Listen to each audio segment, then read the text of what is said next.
Good morning. Good morning, Astrid. Nice to Good see you good again. good morning, André. Nice to see you again. Good morning, Sandro. Good morning, Nico. It's so good to see all of you actually. I hope I did I did actually turn on the microphones. Good job. I hope Good people can hear me job. this time before I'm starting with my beautiful introduction stories again that no one is able to hear, sadly. Okay, so you want to do an introduction round? Okay, let's start with an introduction round then. Because if you No, want to no, do I one, actually, yeah, no, we can do this as well, but I guess people know us. But let's do it this let's do time. it. Let's do it this time. Good morning, everyone. My name is Astrid. I work for DevCom. This is why I'm hosting this show, which is called Vertical Slice, and it's all about indies. And today I have beautiful people like André, who is my colleague, who is, you know what, André can actually introduce himself, and Sandro, who is our today's guest, who is from Toukana Interactive, which just developed a beautiful game called DORFROMANTIK. And my colleague Nico, who wanted to do a cameo today because he is so obsessed by DORFROMANTIK that he wanted to join today's show. But Andre, you know what? You also get like a full screen for your introduction. Ah, beautiful. Ooh.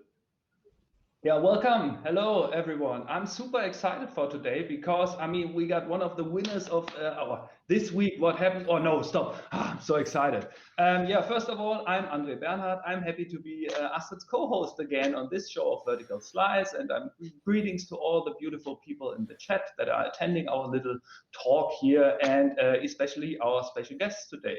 Yeah, and I'm super excited about today's show because, yeah, this week there was the der Deutsche Computerspielpreis, the German computer game awards or whatever. And yeah, we featured quite of the winners already in these shows, but today We we have, did. yeah, Dorfromantik here and Sandro, or the game or the company of Toukana received quite some prizes, and that's why I'm especially happy to have you on board here as well, Sandro. Hello. Yay! Hello. Which brings us to you. And you know what? Since we created a full screen setup, let's do it. Yay! Welcome, Sandro. Can you please introduce yourself for our viewers? Yeah, sure. Hi, my name is Sandro, and as already lovely mentioned, I'm one of the co-founders of Toukana Interactive, and we developed a small game called DORFROMANTIK. Maybe you heard of it, which launched 2.5 or 3 weeks ago. And I look a bit tired because there was a lot to do and uh, a lot to party because we won 2 prizes in the DCP. And I'm quite happy, even if I look super tired. I'm sorry for that. That is, you know what? Being tired is not a bad thing. Honest, look at my eyes. I'm also very tired because I just played 7 hours Dorfromantik yesterday evening. So yeah, I see why that game is like, responsible for tiredness. Now I feel guilty. Yeah, no, don't feel guilty. Okay, I mean Nico, because you have eaten all of that. Oh, look at that cat! Say hello to Easy, and also to Nico, of course. Yeah, it's okay. No, no, no. I'm I'm Yeah, I'm I'm just here for a bit of the fame. Nico, can you please introduce the cat? At least the cat, because everyone knows you, but at least the cat, okay? So this is easy, short for Isetta. Isetta, like the three-wheeled car, because my little beauty here only has 3 legs. She's a wonderful, I almost said human being. She's a wonderful being. I can't imagine my life without her. And yeah, that's basically it. And she tries to bite me, but she doesn't have teeth anymore either. So Ode to a cat. I love how you made like the whole introduction sitting that chilled next to a like complete chainsaw coming into yeah. the frame. Like, yeah, she had some 3 legs and no teeth. Like, hey, I'm so used to the background of Nico. And Rum, actually, rum, rum, rum, rum. Nico and I have actually been working in like the same office for, I think, almost 1.5 years. And we had like this sphere is actually standing in our offices, so I'm so used to that. But I mean, what's up again? Yeah, I can see why this could be confusing for like first-time viewers. Oh, believe me, this is I'm getting so many questions about that stuff because they only see the chainsaw and yeah, well. I see. You know what? We already have like actually questions in the chat for you, Sandro, before we started talking about your game. So you know what? I will note that one down, and we will get back to that one later. That is promised.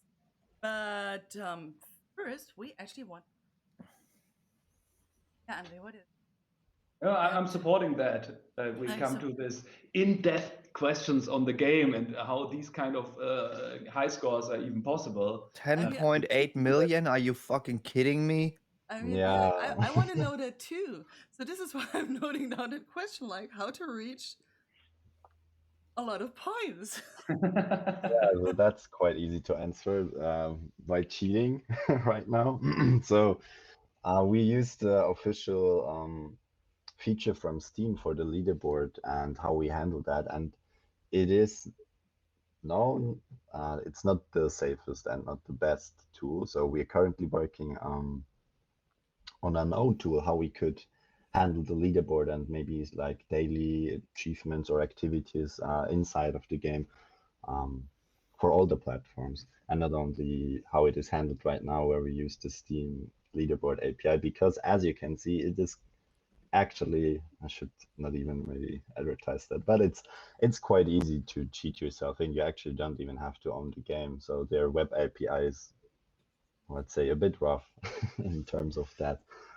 So right now we have to actually manually clean out the cheaters because we can see who's cheating, because we can compare their points, and let's say we can see some stats, like we could mathematically see if it's even possible due to their map and all their tiles, if it's possible, but we still have to do it manually. So we do it like once a day where we clean out all the cheaters. It's like, yeah, okay, cool.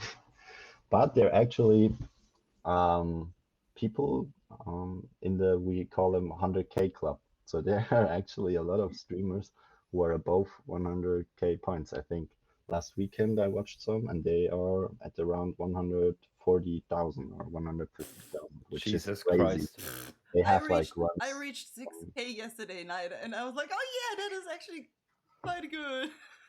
Yeah, I it's bonkers. barely cracked the 10K. And I think our team high score is around 25K or something like that, and we made the game.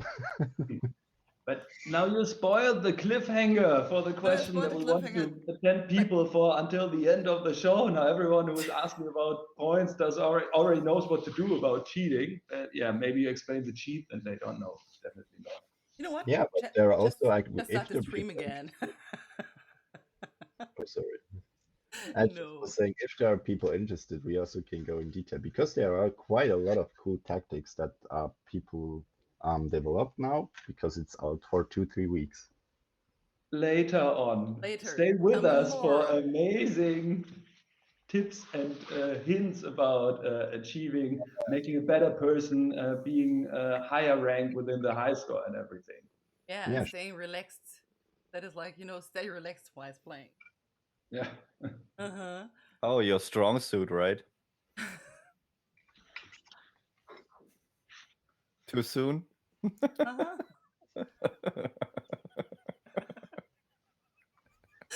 Yeah, but you know what? I actually already said to Stefan this morning that people never seem that relaxed anymore again, ever in that stream, because it is really a relaxing game. Even for me, who is suffering from quite a lot of, like, let's call it OCD, is that it's still relaxing. Just, that people like me, you know what? Let's talk about it later, because now I'm starting to. Yes, please. Yes, please. You know what? This is why we will just have a look at the German video game, whatever call it in English. We start with that first, because so many amazing games, not only Dorf, Right? Yeah.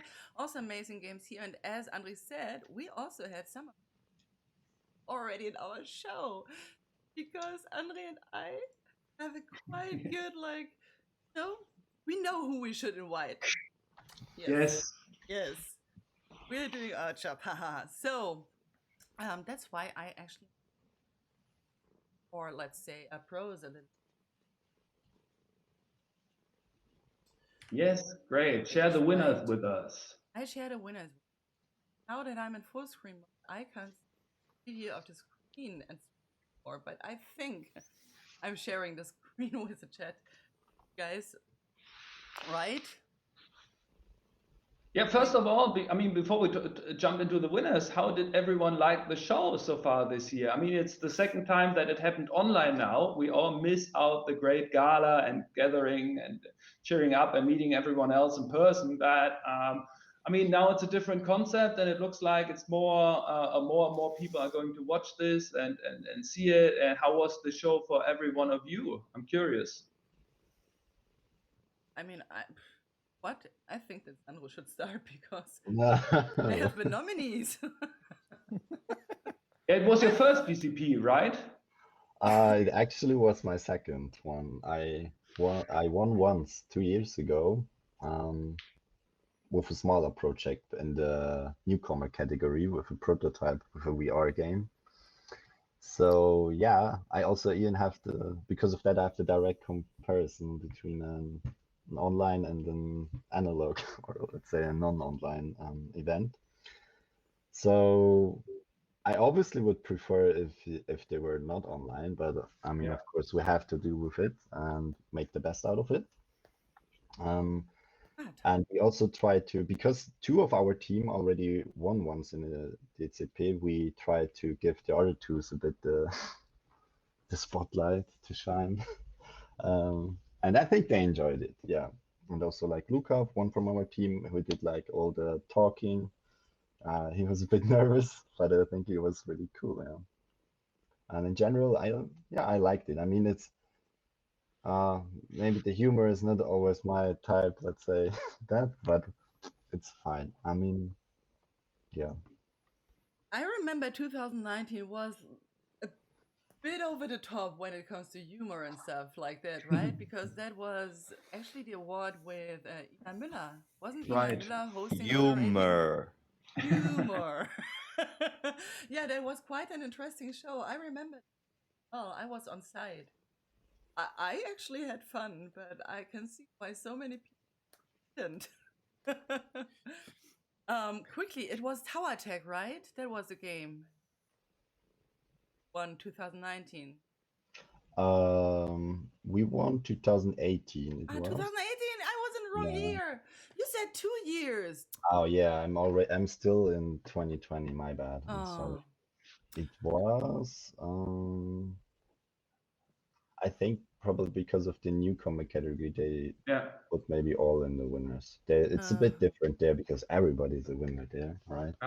Such a good award. Yeah. Where is it? I love that game. Yeah. That's actually how we met, right? Yeah. Yeah. Like I said, whenever you guys were exhibiting that game, I tried to hop in, and I remember back in at Quo Vadis in 2018. Yeah. The one thing that stuck with me was when I started the game, I started in a completely different spot, and when I took off the VR goggles, I was like 6 meters or so from my original starting point, and I didn't even realize that I moved at all, and it was so addictive. And honestly, I'm not surprised that you actually managed to come up with a game that is just as addictive, because and I'm not brown nosing here. This is like, if I had had a VR set back then, this would have probably be one of the games that I played the most, simply because it was really, really addictive. It was simple, but it was so much fun. Yeah, thank you very much. But back to DCP. Yeah. So, but what we can note here down then is that we made a right. I mean, that we already picked your game to be exhibiting at VODs 2018, as we believed in the quality of Toukana before everyone else was doing that at this time. But it was not Toukana at that time, right? Ah, yeah. How are you called Yeah. at this time? It was half of Toukana at that time, and it also was like, just to maybe to give it a quick out and on that, it was already the thing we wanted to do, right? You already mentioned stuff like it was also a strategic game with creative stuff. You could build your own world, stuff like that. But the whole game was developed out of a prototype out of university course where the topic was, yeah, make actual in VR game, and we never really were that much into VR. It was just like, yeah, okay, now we have this and it's kind of cool, so let's try. And then we won the DCP. And actually the whole development of the game was called Wisp, Virtual Spaceport. Wisp. Yeah, which took like almost 2 years. At the end, it was quite difficult for us because we put a lot of our work and heart into the game. Like obviously 2 years working a lot, like 14 hours a day, sometimes on the weekend a lot. And it also was the point where we realized, okay, we have to change stuff because otherwise we will not be able to do this job actually, like for real, or for like 5 or 10 years. And then we took a year off, worked to get money to fund our master program, and also thought a lot about how we would like to make games that in a frame that would work for us. And the theory of that is Toukana Interactive, and the proof of concept of that actually is DORFROMANTIK right now. So that's how it's all tied together. Which brings us back to the German Computer Games Award. Yeah, that's there it started. Where we started.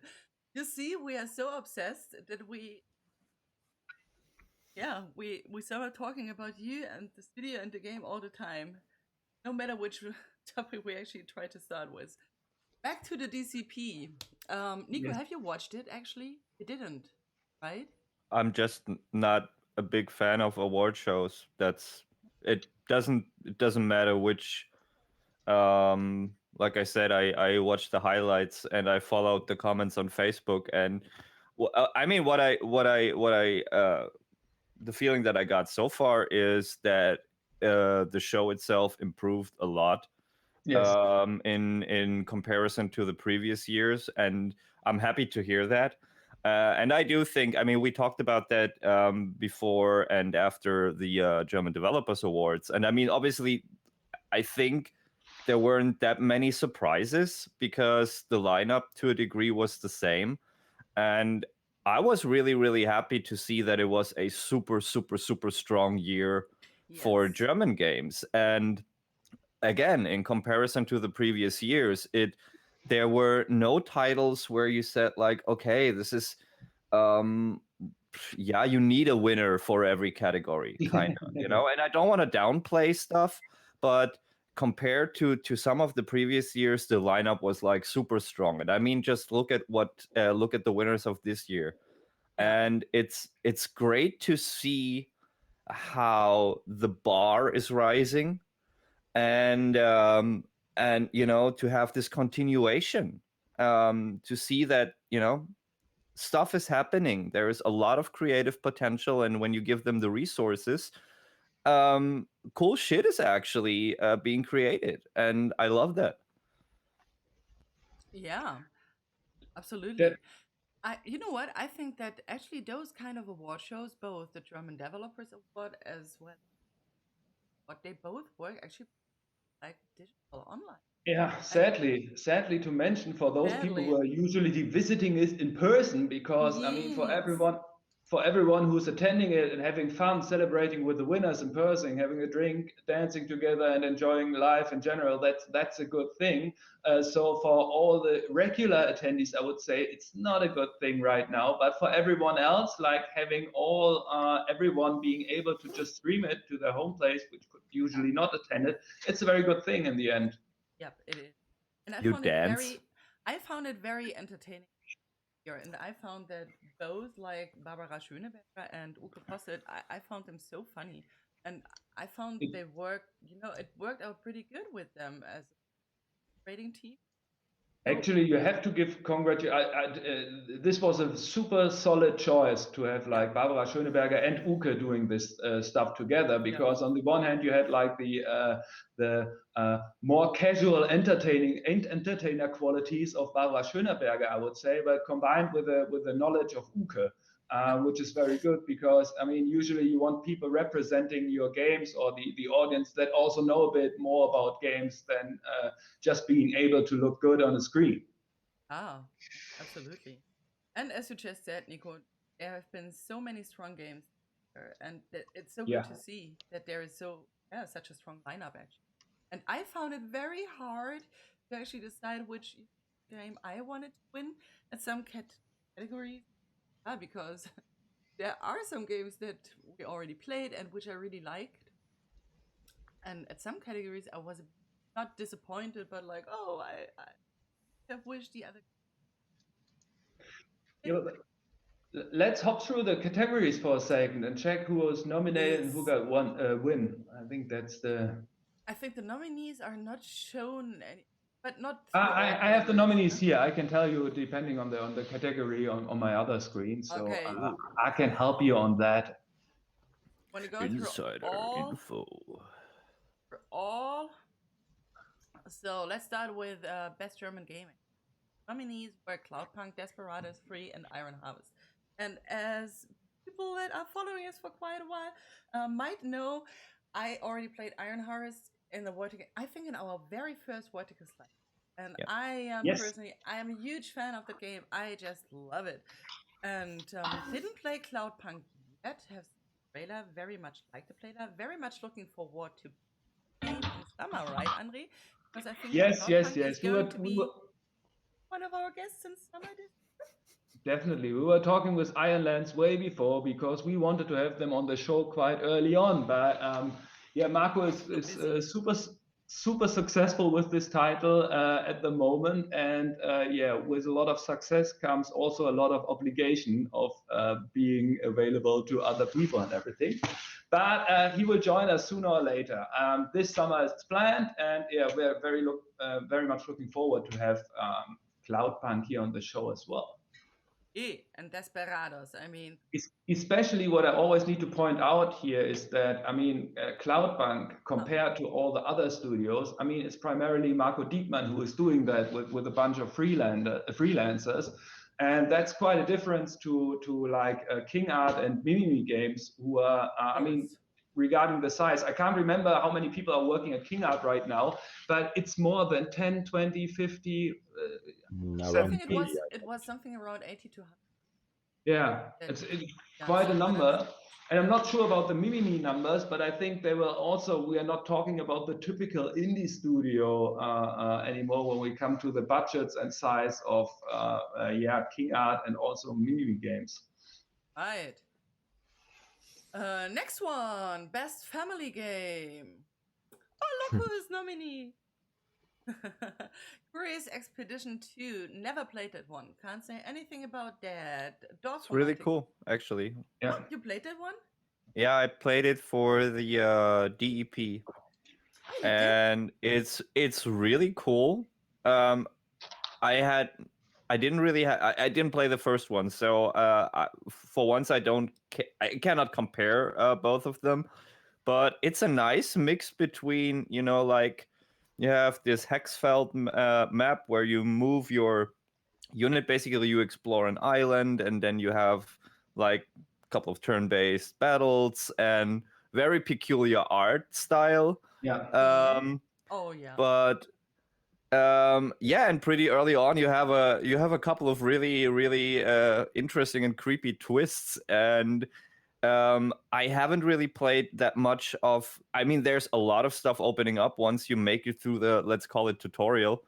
But it's really cool. It's really cool. I mean, the biggest difference to the first part is that they switched over to this Tim and Struppi art style, or how's it called in the original Tim and Struppi? Tintin? No, that's Tintin. Okay, that they switched over to this art style. So a lot of things make it look like a comic. Huh? But it's actually more of the same with better art style then. So also recommended definitely. And I also want to do a show with the team of Machine Mensch sooner or later, because they are definitely worth it. We just have to be careful that we are not too Berlin focused. Actually, this category, it was only Berlin teams nominated. Which brings me, you know what, to something else which I've just been thinking about yesterday, that when you look through all the nominees and winners, not only this year but also last year, you can see that Berlin is so strong right now. There are so many good projects and good games, and just raising, bringing projects. They're pushing. Yeah. Yes. They are pushing each other to the next level, and that's definitely something that I would come back to Sandro later on, because I mean that's also one of the huge achievements of having the HTW or HTW then university here in Berlin, which pumps out quite talent, which also then gets sucked up by other development studios here in Berlin. So it's a pretty good ecosystem at this time. Yeah, and it makes me super happy to see so many talented developers from Berlin being successful at the German Computer Games Video whatever awards. The Computerspielepreis. You are the only person that I know that can speak that, you know what, that fast as I. I'm trying to speak slowly all the time.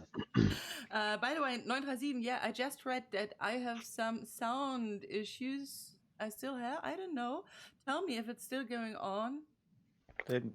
I haven't heard any problems, but I don't know. Me neither. Yeah, that's good for me. Yeah, just give me a feedback. I thought it was just the way you speak, like.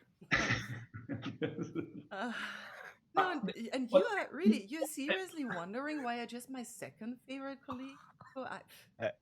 Hey, I'm good. I'm good with it as long as I'm in the top 5. I don't care. We're just 5 person, right? Good, El Hijo. Yeah. Didn't play that one. Did one of you guys? Yep. Oh, yep. Again, you. Again, but I think it was for not for the DEP in 20. So not the previous one, but the year before I played El Hijo, and but as far as I know, they put out a new version that is quite a bit different to the earlier version. It's a nice game, you know, where you basically have to stealth your way through a couple of levels, set in, I don't know, like Mexican environments, and it's cool. I mean, it's a non-violent game, and you know, this is like, for example, using the shadows to get past, I don't know, I think you have to escape from a monastery at the beginning and stuff like that. And it's fun. It's fun. It's cute. Yeah, it really is. I really like the art style of that game. Yeah, it looks so cute. So well done. I can't remember who mentioned it in the watch party, with whom I was watching the DCP, but someone coined it as it's like Desperados for beginners, like a stealth game for people that are not into the hardcore stealth game mode yet, but more like a more casual approach. I guess that's also what you see when you watch the amazing graphics. I'm not sure if I'd sign that. I mean, the biggest difference obviously is that you're on your own, but it's certainly not easy. So I mean, this is like, if you make it to the first couple of stages, basically that are meant to be sort of like a tutorial. Once you get into one of the more complex levels, there's quite a lot of stuff going on, and like I said, I wouldn't call it easier necessarily, but you can obviously see the similarities, you know. I still think that Desperados is more complex. Yeah. I'm happy that you didn't say easy to learn, hard to master, because the first person who ever mentions this within these shows, we have to kick out. It's I can't hear this term anymore. Also, this is like a safe word, kinda. Yeah. It's like a go kart, and if you have like 3 on them, you get like kicked. Well.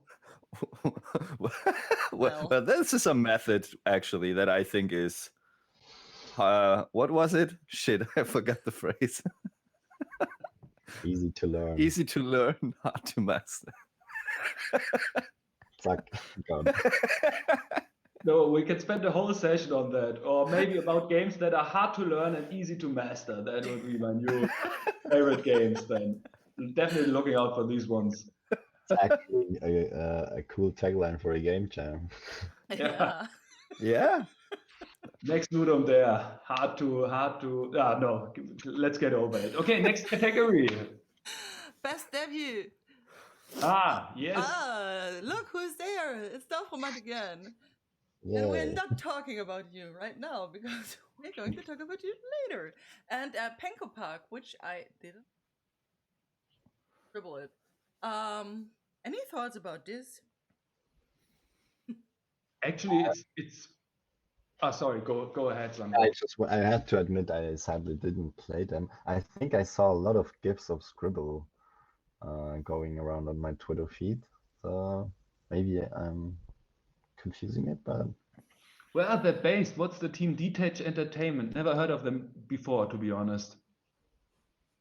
They're based so. Yeah. Okay. Yes. Good. that's good. probably Good point. that's probably the whole concept of best debut, right? You just always wouldn't really hear from.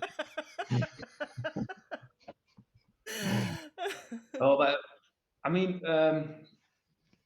just talking about the outreach of the titles there. To be honest, I never heard of Ghost Butter or Penko Park before, and never heard of Detach Entertainment and Scribble it before.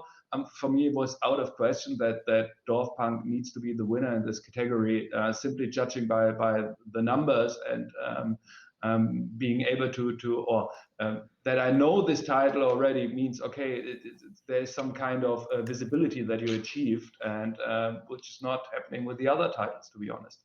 Did you just say Dorfpunk? Yep. Did I say Dorfpunk? Yeah, Yes. You did. Actually heard that quite a few. There's a German book called Dorfpunks. Maybe I missed this up. Dorfpunk. Yeah. Sounds like a local gang. Yeah, me and my Dorfpunks, we used to hang out. Oh boy. Dorfpunk Crazy, because now 27. we are talking about romantic again. Yeah, talking about the beautiful aspect of villages. While yeah, Dorfpunk 2077. maybe if you make a sequel, if you make a sequel, but yeah, get the I mean, idea. crossover. Oh, I need to go. Just got a call. Well, being on a show like that, it's easy to learn, but Good. DORFROMANTIK. Nice. You know what? Let's go to the next category. A prototype. And this one actually got me very excited because I found that every game that was nominated here is, I'm looking for what? Actually, I found Ampere sounded good. Get Together, the trailer looked super nice. Toukana, I'm not sure if this is going to be my favorite game, but it looks promising, right? And Passing By has such a cute graphics. Social Engineer, I found, the mechanics behind the game so interesting. And do you want to train us? Yeah, I guess definitely. And we also, I guess we need to check them out and invite some of them. Could be interesting to see who are the people behind it. That's actually the category I mentioned before. I mean, it was not named that when we won, but that's where we were in. It was called something like Best Newcomer Concept or some, quite not sure anymore, but something like this, something with newcomer and concept, or maybe even prototype, something like that. So that's, in my opinion, that's like one of the coolest categories, because here are all the raw gems that are being forged in the next years. being glorious. Actually, It's so I true. recognized the top team, Ampere. They are also from University of Applied Science here in Berlin, from HTW Berlin. Cool. Ah, Yeah. I Or think they also won passing by, won that category. yes, they did. yeah, I think so. Yeah. Yes, definitely. Reminds me a bit of Far, you know. I Don't don't touch the know. lava! Don't Yeah. touch the lava! I don't Because of know. the ship, yeah. Yeah, because of the ship controls and everything. I don't know how important the role of this ship is, but the mechanics of like having control of the ship, or in Far the whatever the locomotive, loco something. I can't remember how it was called. Okay. As well with this little riddles and puzzles next to it. Innovation and technology. Yeah, I'm a bit speeding I up was now. pretty sure. Here I was really wrong. I was pretty sure that Indie Arena Blue will win. So Me I would too. put my money on that. Me too. And I actually did not really had a strong opinion on a lot of categories. Here I had one, Mhm. but yeah, I mean, I'm also not really familiar with Hollow Ride, to be fair. Me neither. No trailer here to watch. But as I understood, it's like an in-car and it's also written here, in-car entertainment system, and that you like VR stuff while it's driving. I mean, not while you are driving, but the passengers, like gamify, like the commute, the ride, whatever. I can. Don't play and drive at the same time. It's just don't drink and drive, don't play and drive, okay? Especially not with VR goggles, please. Yes, don't do that. Please don't do that. But that is not. I mean, you physically sit on a roller coaster ride and do the virtual stuff next to it. I don't know. There's no trailer Okay. that we could watch. Yeah, there is no trailer, sadly. There's No, no because trailer. I went to Phantasialand last year, and they have a roller coaster combined with a VR experience.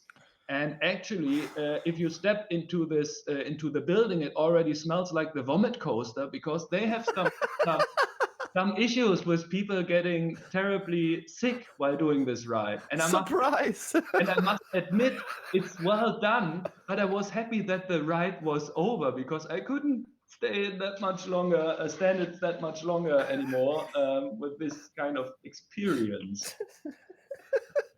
Yeah. Is anyone surprised? I mean, really, anyone?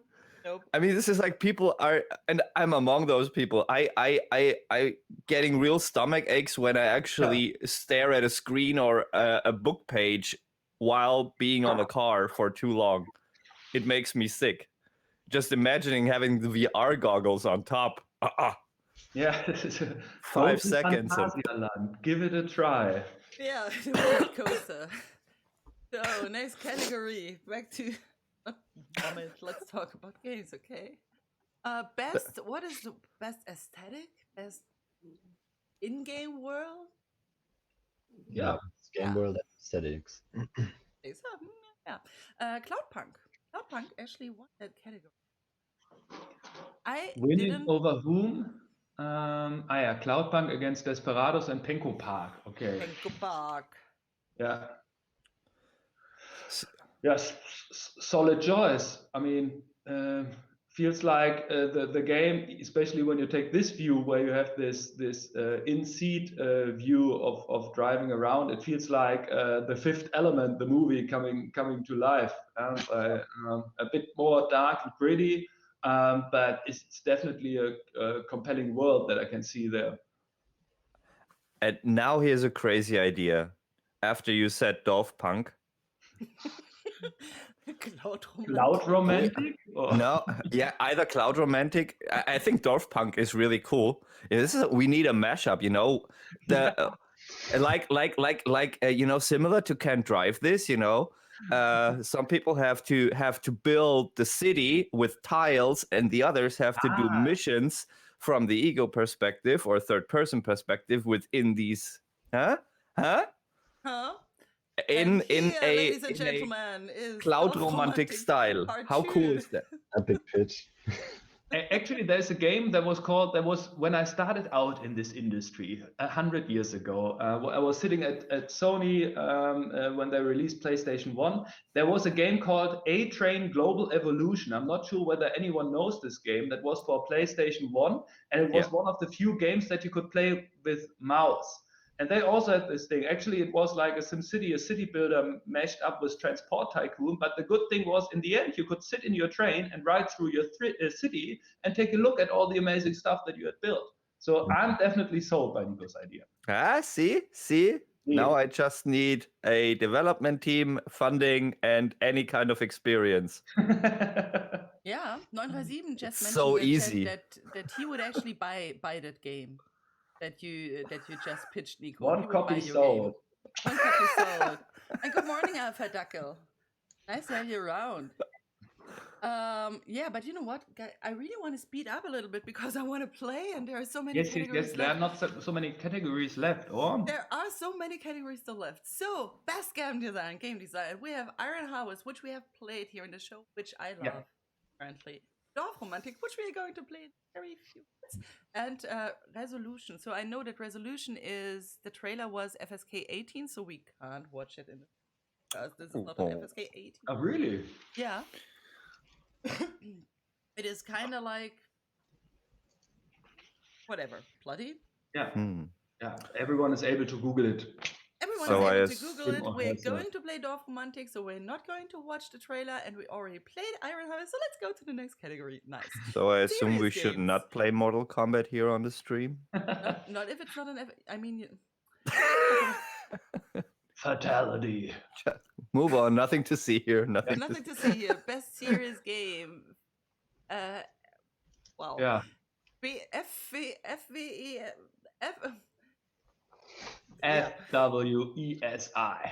Einsatztaktik für Gruppenführer.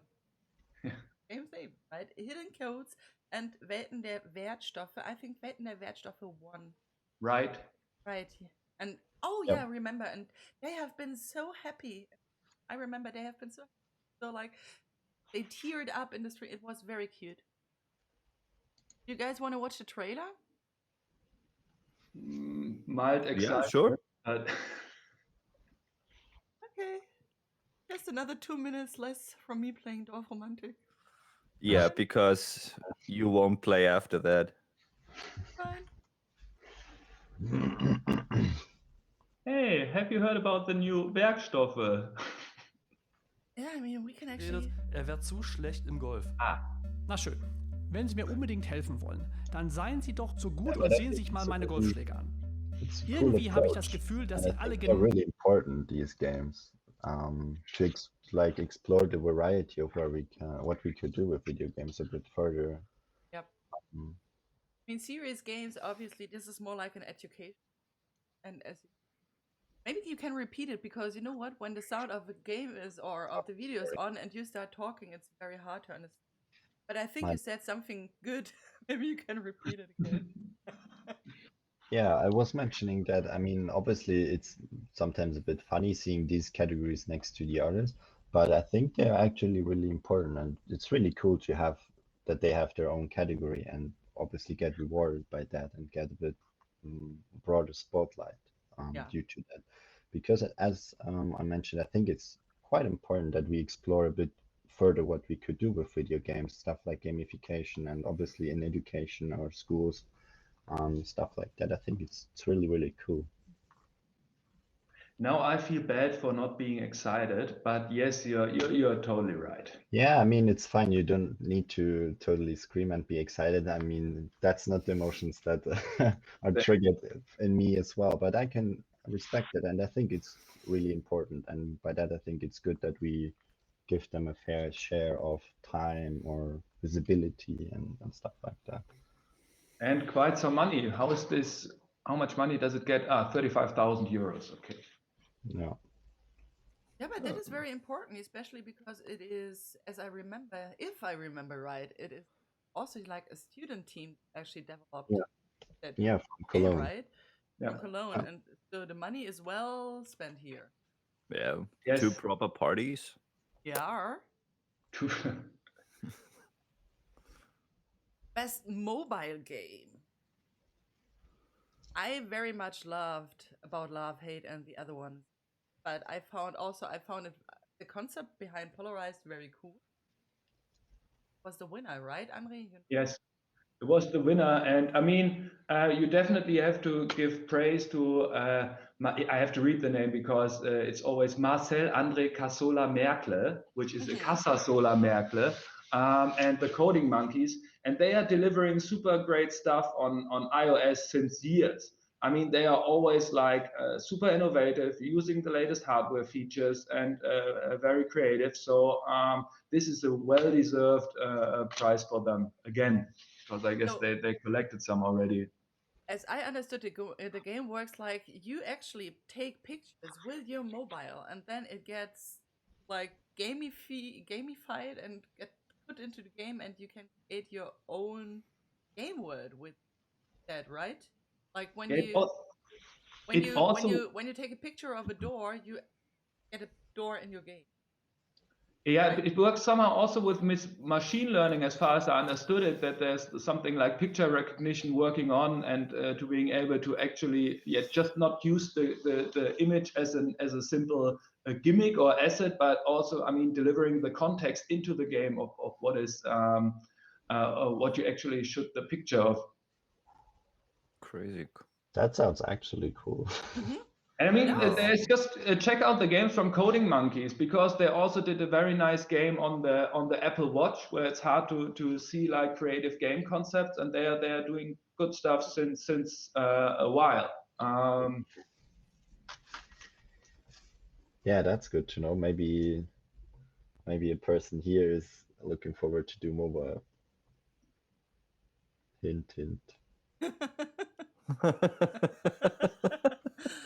That was so subtle. I of course talking about Nico's great game idea. Yeah. Sure. Cloud Romantic. Cloudpunk. No. Dorfpunk and Cloud Romantic, yes. Next, and then we have the add-on, you know. I already, and we're gonna call it Dorf Disco Elysium. Oh boy. Stop it, Nico. Stop Another it. copy sold. Nice. Stop it. Best expert game. Desperados 3, Port Royale 4, and Suzerain. And I was so happy that Suzerain actually won. It's one of the games that we also and already have played here in Vortiger Slice, because such cool guests here always, right, André? Yes. Yes. Yeah. And I was very happy that Atta actually won. And I found it very no, you know what? Not surprising at all, because when the category is called like expert game, I think there is no other expert game right now on the market that can compare itself to Suzerain, because it's so expertish. And yeah, it is really so expertish. And you know what? I said that I want to until the end, and I had to stop actually to play it, because let's say it went really in the wrong way, and I just it created so many real feelings in me that I had to stop to play it. I felt so bad about myself. Yeah, but that sounds really good. I mean, it sounds really good. I mean, again, Berlin Studio, was also happy for Atta and Topo Games, and for those people who want to see it, I mean, we did as mentioned before, somewhere around the internet you can see the old episode that we did together YouTube, with, for instance. I'm pretty sure that we have YouTube uploaded it on our Atta. YouTube channel, and you can also watch it. I mean, in the video on demand section. Yep, and also, very small teams, so very well deserved that I mean, our Gaming Minds and Mimimi, they would also have deserved it. That's out of question. But I see it's good that the smaller teams get some more praise on here. Yep, great games. I mean, you're completely right. Great games. But because I'm always supporting the underdogs, I always I'm very happy when small teams actually win and get money. Yeah, that's how I am. That's why I had to stop playing Suzerain, because I was a bad person in that game, a very bad person, and it made me feel so bad. International games. Let's skip that. I mean, let's skip that. It's you the know what? German. I mean, that's the history of the award and everything. That's the reason why we have this international game and everything. But I think we shouldn't focus on that too much, but focus more on the German teams then. Then let's go to Studio of the Year. All three studios, great studios. Mimimi won, right? Yep. Yep. Yeah. Nothing else to say here. And what was this A special award. special award? So Sandro, you weren't wrong because in the end, the Indie Arena booth got some kind of award. Actually, I don't know what kind of award they then received. Is there anything written what they got special award for? 10,000 euro special prize from the jury. As Yeah. far as I recall correctly. For people that don't know what Indie Arena booth actually did, as you might know, there is a pandemic going on that we all face in sport and now, and Indie Arena booth had the challenge that they also wanted to do their exhibition as during Gamescom as every year, and they came up with a very nice and cool year because they just created and developed actually a little expo game, so you could gamify your way through the, and that was very cool, you know, for the attendees, but and I got like the Sonderpreis. Which is the Sonderpreis? Special prize? A special prize? Special prize. Honorary prize? How do you? Well, Yes, special prize. All good Special. with it. Special prize. yeah, that's super cool. Special. I'm really glad. I think that's a really good example of how, I mean, we as a industry are obviously a very creative industry, and then there is an outcoming problem, external problem incoming, obviously for everybody. And then I really like how we use creative approaches to solve these issues like that. And I really love it, how they found a creative solution to somehow deal with this. It's really cool. It is. Absolutely. And Definitely. now that we are done with that, we can finally start playing. Yes! No, Yes! But I must completely admit, I want to fetch something to drink before we start. Maybe I can let the three of you for a second alone. Sure. Get What something to could go drink for wrong? me. Go ahead. We can do it. You still here?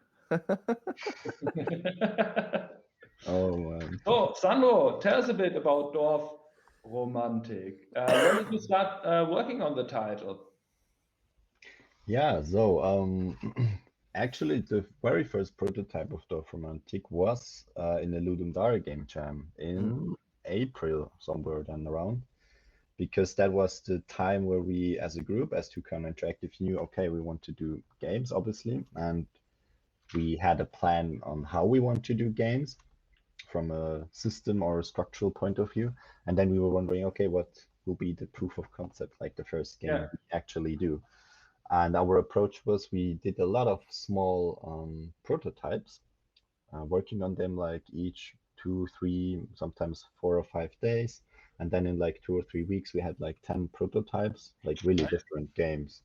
I also probably cannot talk too much about it, but a lot like stuff in the desert, or games with fish and undersea, and then something completely different like DORFROMANTIK. Yeah, and then we decided, hey, that's cool, and obviously did some play testing. We're curious if other people like it as well, or if it's only us. And then we first had to found a company and do all of that. That was actually quite a lot. And then we, with the fully production development, we started around in August, I would say. Yeah, starting or mid-August. So fully 2020. Okay, wow. Yeah.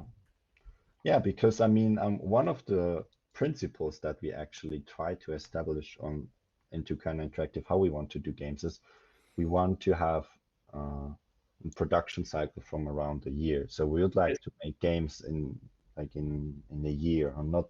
We don't want to work on a game like 2, 3, 4 years or something like that.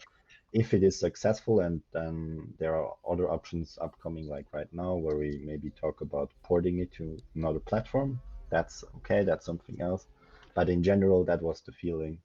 So actually, the plan was to release DORFROMANTIK this summer, and then we released the demo, and a lot of people were like, "Oh, it's really great. I need it. I want to play DORFROMANTIK release game." And then we did an early access release. Yeah. Little side note here, I guess a lot of teams want to have a production cycle of 1 year, but then it comes to planning and everything, and then it ends up taking 2 years, 3 years. I mean, in the end, it's done when it's done. So kudos to you here on this to actually execute on the plan to being able to fulfill the challenge or to finish the game within 1 year of development time. Yeah, this is actually, if people ask me, wow, it's going so well for you, and what makes you the most happy, that's like actually one of the points that makes me the most happy. And then people are like, oh, okay, that's a weird answer. But I think everybody who's doing games or is involved in that process and knows how tough it is to stick to a deadline or to a plan knows that that's one of the coolest achievements you can have. We have actually a question from the chat. If you also did the sounds for the game. So that sound design is actually one of the only things that we outsource. So we work together with very talented sound designers, with 2 of them. One of them in Berlin, and the other is from California, I think right now in Washington. Larry Sokada, who also did the original soundtrack for Manifold Garden, for example. Nice. Yeah, so that's one thing that we outsource. Yeah, we don't do them ourselves. In case you're wondering, I already did start the game. Of course you did. Of course I did, but I don't know why. I mean, I tested it this morning, right? But it's not displayed in my little OBS window here because you can't see that I started the game, right? No. No. You can fix it. Yeah, I can try to fix it. Sandro, meanwhile, tell us a bit more about these game design pillars that you mentioned before. I mean, it's like, I mean, that's how you started the company then, with having in mind, like, okay, we always want to make game that takes around 1 year in production. So, I would say that is obviously like only one small point. Mainly it was, the reason is I already talked a bit about before, that part of us, half of our team, we worked already on a project, and I think we could compete, let's say, because we were only 2 students, right? So we could compete in that area, that we had the chance, for example, to showcase it in VODs or win a DCP prize, stuff like that, because we really, we worked unhealthy and not economical logic. So like we worked a lot of time, we used a lot of our own resources, and we were on a point where we said like, okay, this has to change. We have to find another solution, or we have to quit. Oh, it works now. So yeah, and I mean the other stuff is like all of us worked more or less also in the industry. And we saw a lot of stuff that we did not like. Like obviously there are a lot of problems in the game development scene, stuff like the crunch, or how certain stuff gets decided, or how stuff is prioritized. And we really wanted to lay a good foundation for us that we are all feeling good for. Like a lot of principles we explicitly named and framed for us, and then tried to work towards that.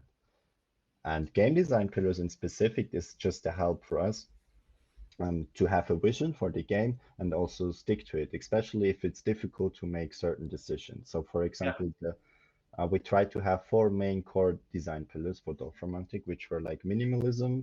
So it was important to us to have an easy to learn but easy to communicate game mechanic. So the screenshot should be readable already. You should have a certain type of a game. Yeah, you can play if you did not already play the tutorial, or if you already. I did already play the tutorial. You're not talking to me. Yeah, so that was one aspect. So minimalism, like easy communicatable, focus on the core mechanic. Another one was atmosphere. We wanted to have like a relaxing, calming atmosphere. So that is important for a lot of stuff in the game design. For example, how you do certain animation pacing, how in general you do the design, and yeah, obviously in 3D, in 2D, but how everything works together. We wanted to have this feeling of like making a holiday on the countryside, Yeah. Urlaub auf dem Land, so to say. And the other two were like aesthetics. Obviously, we wanted to have like really fitting and nice colors. We wanted to have that haptic board game appeal, kind of, but also make it our own little taste out of it. And the fourth pillar was like motivation. So we wanted to have a really rewarding motivation loop, like in the short term for the player, but also an intrinsic motivation to build. So for example, one of that aspects you can see in the game is you start with an empty canvas, you could say, and there is an intrinsic motivation for us as humans, like to fill that with something beautiful, with art or with a beautiful landscape.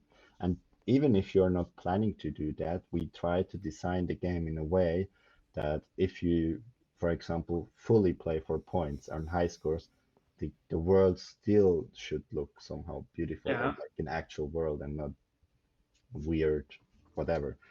That sometimes obviously works better and sometimes not. Yeah, but these are like the core pillars we try to focus on. And I think you did a pretty good job on achieving them all. I mean, by people can see it right now. I mean, they can't play it right now, but it's. I mean, just talking about the aesthetics and the atmosphere, even by just watching it, you can see that you beautiful executed and delivered on this promise. But maybe for those people who didn't play the game before, maybe you can explain the basic game mechanics here, what Astrid is doing right now for a second. Sorry, Yeah, sure. real quick. I just gotta step out for 2 minutes, if that's okay. I'll be right back. Sure. Okay. Yeah, sure. So one, one big pillar that I mentioned before obviously was minimalism. So that you also can see in like the game mechanics or the functions the player has available. So right now, as you can see, Astrid's already playing. It's really basic. So you have this tile stack on the bottom right, which procedurally generates random tiles. So there are elements on it. You have stuff like houses or rivers or fields or trees or just empty blank fields. And obviously it's an hexagonal field, and every side has one element. And the better you place the tiles on the available slots, which you can see are a bit in a lighter tone on a game board, the more points you get. That's like the base principle behind it, which really tries to embed that feeling of minimalism, right? So an example, I could show this to my mother or my parents or something who are not really that much into gaming, and I could like give it to them and they could understand it and like, okay, so I just can put it somewhere and rotate it, but what can I actually do with it? Oh, coffee is being made. Yeah, I just thought, okay, Nico's doing another coffee. Nice. Yes, so that is a really easy onboarding. Like you can quickly have an access to the game, but we still also wanted to have obviously a more in-depth strategical elements, which we now can see with players playing for like 25 hours on one streak and having like 150k points. So they're doing already like crazy strategies with thinking ahead and doing stuff, a lot of memorizing, a lot of strategical thinking, how you already place them. And yeah, and there are some smaller elements included into the game that you do not really need if you just want to have a fun little sessions, but are really helpful if you want to play the game from a more strategical point of view. Can you give me an example for that? I mean, what would be a strategic choice right now? Okay, so another strategic element, I mean, first of all, maybe to explain that, because I'm sorry, I skipped that part. You get new tiles if you complete quests. Quests you can see are these small quest bubbles on top of them. So for example, the one that Astrid just placed says, hey, I want to have at least 10, is it 10 or 80? Yeah, 10 or more trees connected to my group. And then I'm happy and then I'm completed and you get 5 new tiles. Another option actually that is mandatory if you want to go around 100k points is there is the principle of perfect placement. So as an example, the field that you just placed right there at the end, if you are able to manage place all the fields around it with the exact perfect element, so tree on top and then blank on the top right, and then fields on the bottoms and blank on the left, because one field is already correct from your point of view, then you would get a perfect placement, which would give you another tile back to your stack. So that's a second layer of strategic elements that you have that you do not really need to focus on if you don't care and just want to have a relaxing and chill time. But if you're really up for that high score, there are a lot of people, they play like hours and hours with just two or three tiles and then tick, tick, tick again. They just make perfect placements. Their whole map is perfect placements. Oh, okay. That explains a lot. Yeah. But this would be a perfect placement now, right? No, there's a tree missing, oh? Yeah, there's a tree on the left missing, yeah. What? Where do you see that? What? Yeah, there's 2 trees to it and only 1 tree on your tile. Yeah, correct. You could place it on the bottom part. That would work. It's actually not really. Is it? Wait, I actually think I didn't possible? get the thingy with the perfect placement because I didn't listen. Can you explain it to me again? Yeah, sure. So that the forest field that you have there with the forest quest, right? With the 10 or more. Yeah. It's actually an easy one because it wants to have forest on every side of it, right? Yes, it So would. if you would place it on the bottom right side, as you can see, then there would not be a forest element connected to a forest. Yeah, if you place it there, because right now the quest is missing a forest tile on the bottom right because it is only does one have on. Now I get it. This is why I sometimes couldn't like fulfill this as well.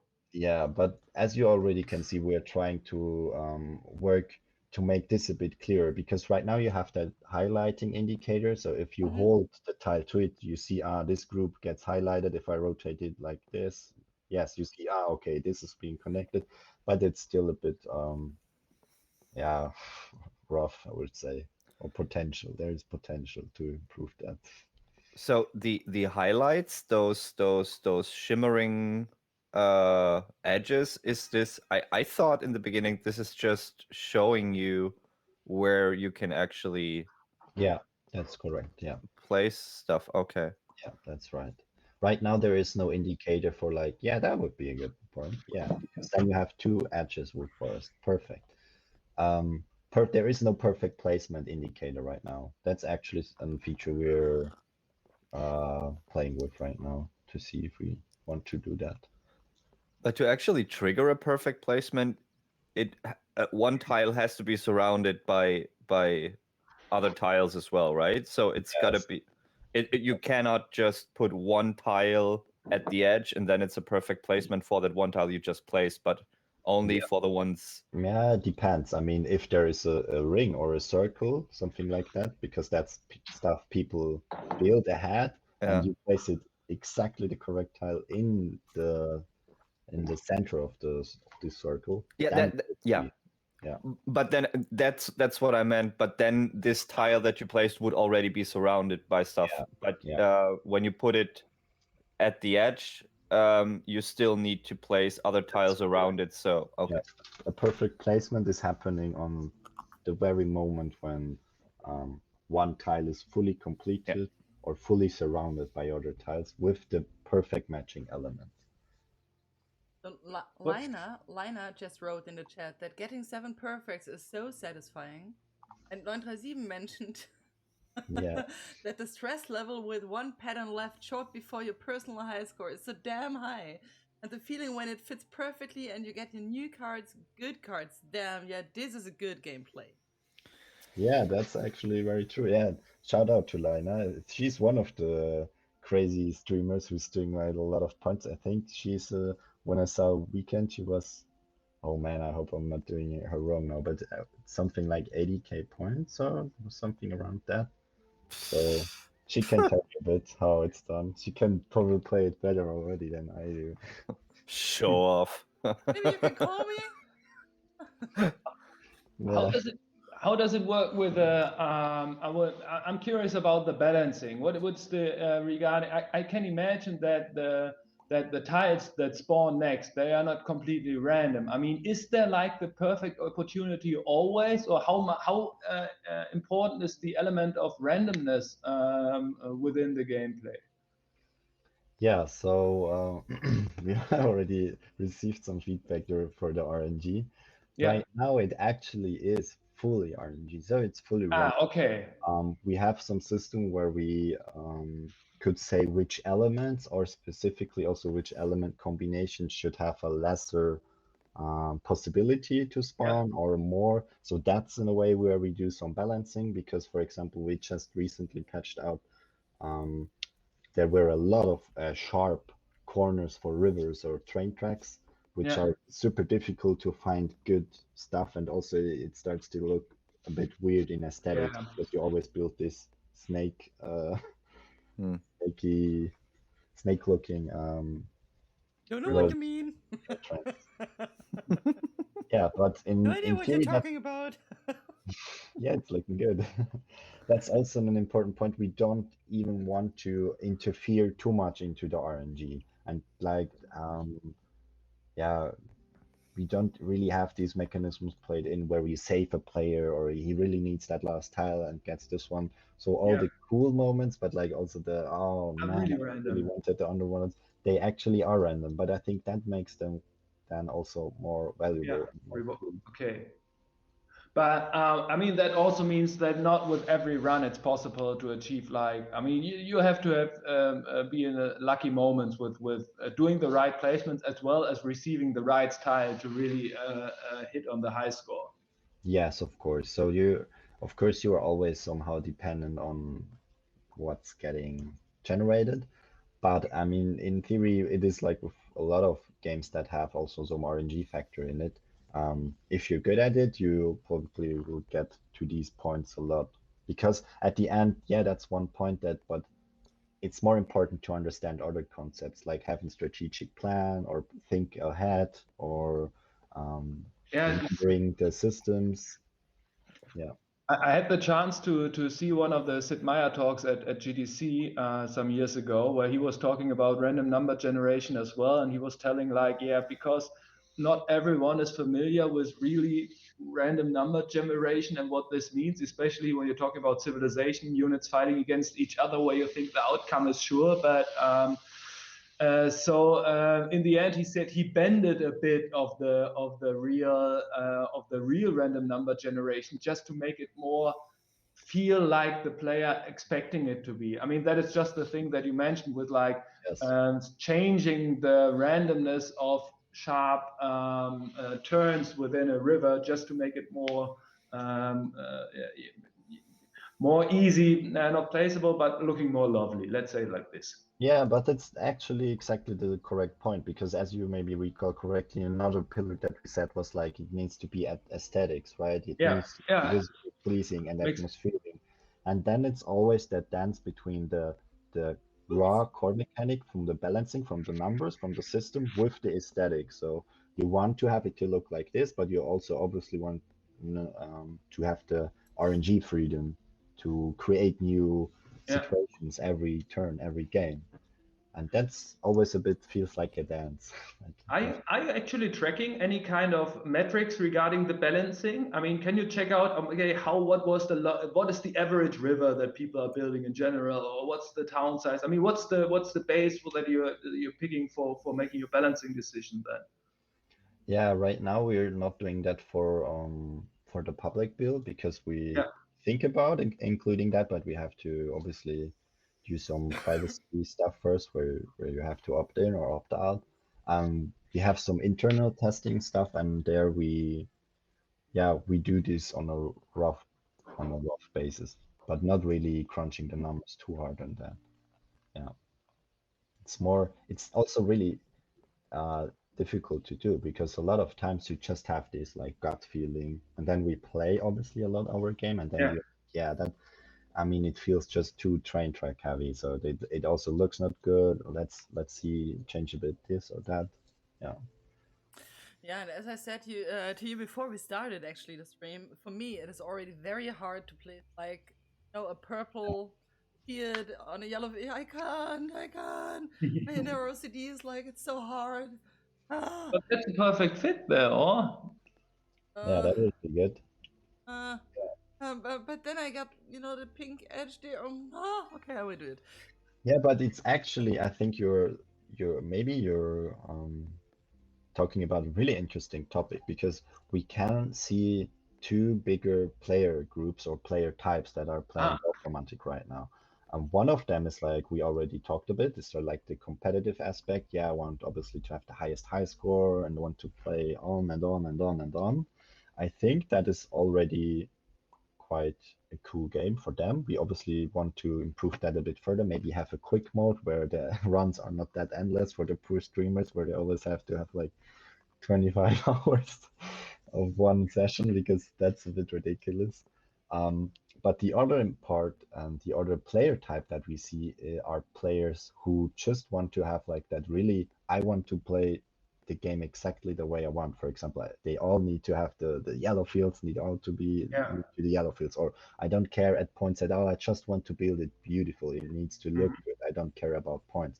So more the creative, or more the the creative aspect of why people want to play that. And for that point, for example, we are currently working on a let's say creative mode where you have less, where you have less restrictions and could play more like just because you want to have a beautiful landscape, or because it helps you to calm down after work day or whatever, just to relax. Yeah, because we were also quite touched by how many people actually wrote to us that DORFROMANTIK is really helping them during isolation and quarantine, and having like just that light, wholesome, lighthearted thing to do at the end of the day. And we want to include them more into the game. In the beginning, it reminded me quite a lot of Mini Metro, regarding the minimalism and the simple approach. But for all those who played Mini Metro, it gets super stressy quite fast. While here, I mean, that's the thing that I really appreciate, is that the game still, I mean, you don't have to adjust to the pace of the game, because the game plays according to your pace and how fast and effective you want to build everything. So that's a pretty strong achievement that I see here. Yeah, once again, this is like having the focus on our game design pillars, and one of them was like the atmosphere, having that relaxing pacing. And usually you cannot really design this in specific, but rather this is something that comes together from a lot of smaller game design decisions. I already mentioned stuff that usually you don't really even have in mind, like how fast are animations going, or in what intervals are like is stuff happening, right? How is the rhythm of the game in that you play it? So but that's also like one of the coolest things to do as a designer because you always have these abstract problems, and you need to solve them with actual solutions. That's the thing I love most about my job. Which you and the team did in a quite good way. Actually, what's your role within the development process of DORFROMANTIK?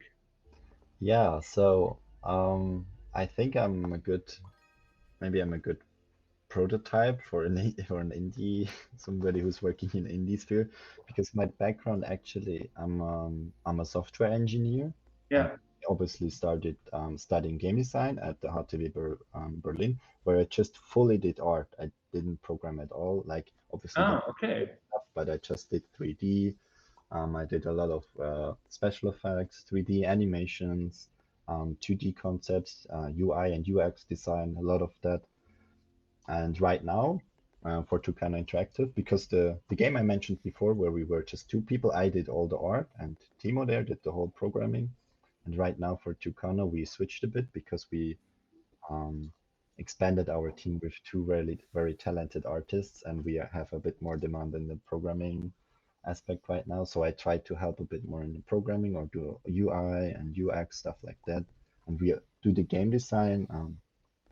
in a very shared way all together because Okay. it's the most productive thing for us to do. Yes, and other than that, there are a lot of like 10 or 20 other hats you have to put on your Yeah. on your head sometimes. Like sometimes I'm the guy doing the interview if Yeah. you're right now. Sometimes we have to do tech stuff. I have a lot of obligatory mandatory tasks that sometimes are not that fun, but are also like really important if you want to be independent and have your own company. Sure.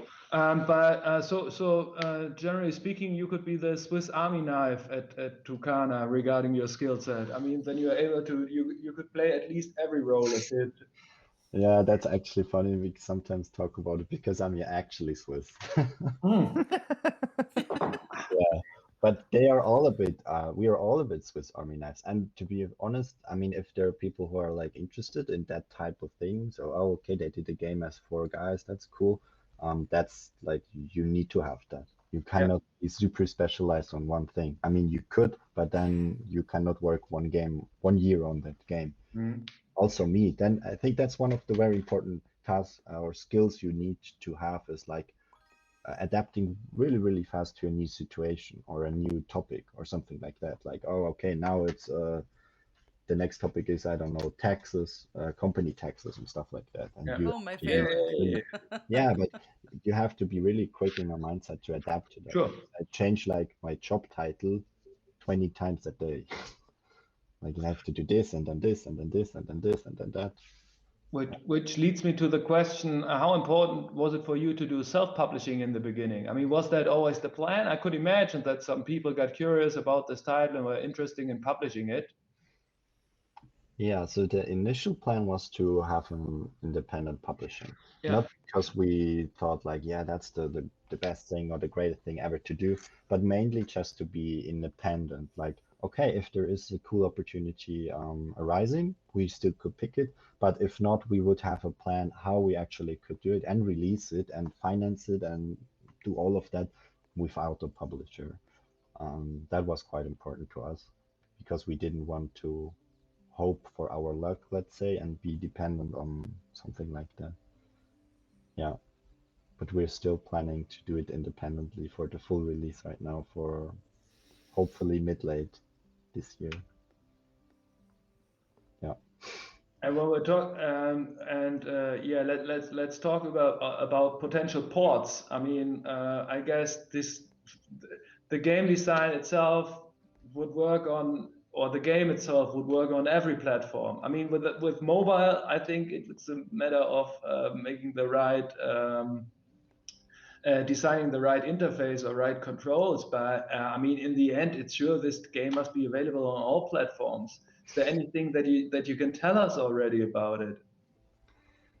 Yeah, so from the very beginning, we set up the game design and also, like, for example, the code architecture very modular. So Yeah. because we already knew, hey, this would have potential to be on mobile or another platform where you have our input handling and how that is done. So, and there are concepts and the principle and the basics and the foundation, I would say, are here. And we're currently in talk with a lot of potential partners, how we want Yeah. to proceed on that. But we are mainly focusing on mobile next. So there will pretty sure be a mobile port.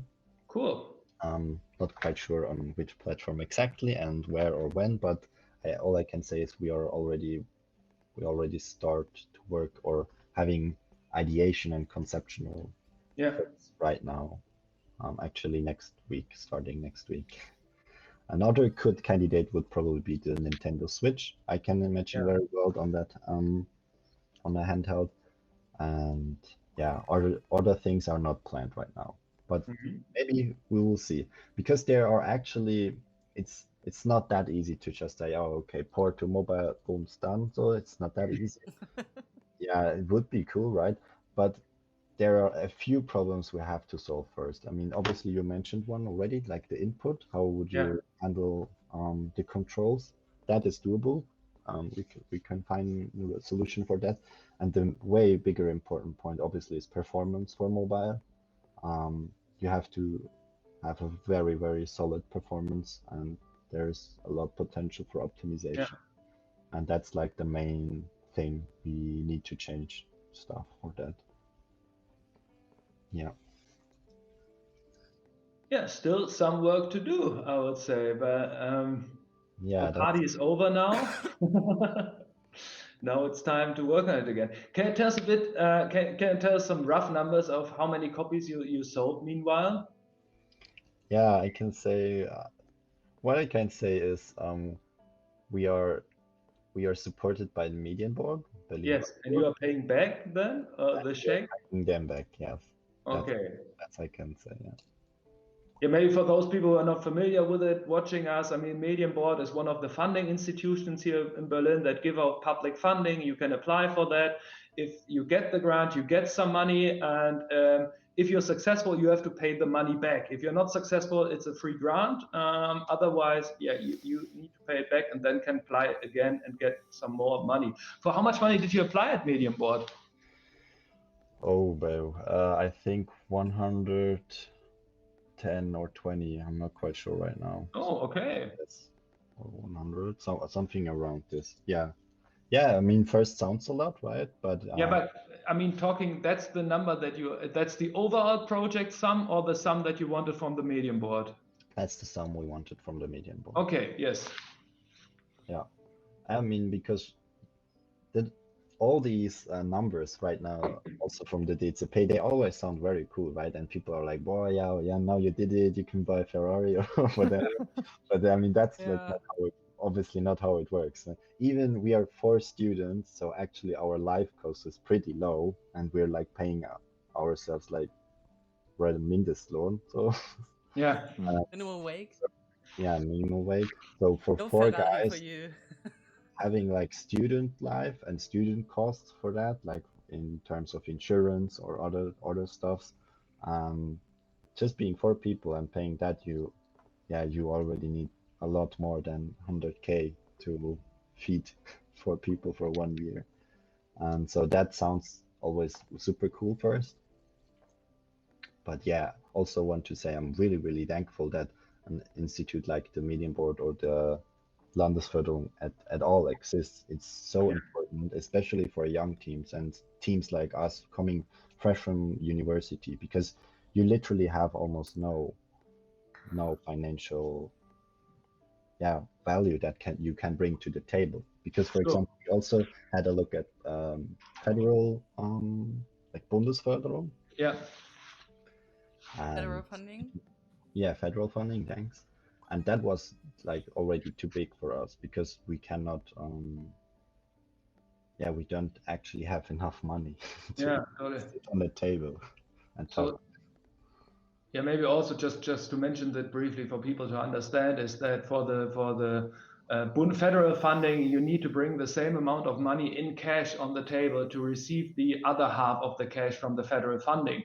While you do it with Median Board, you can work via Rückstellung, which means you only pay yourself half a salary. The other one is like put into the project, and this counts as cash that you bring on the table to get the additional money from the Median Board. Yeah. But I'm yeah, super glad that exists.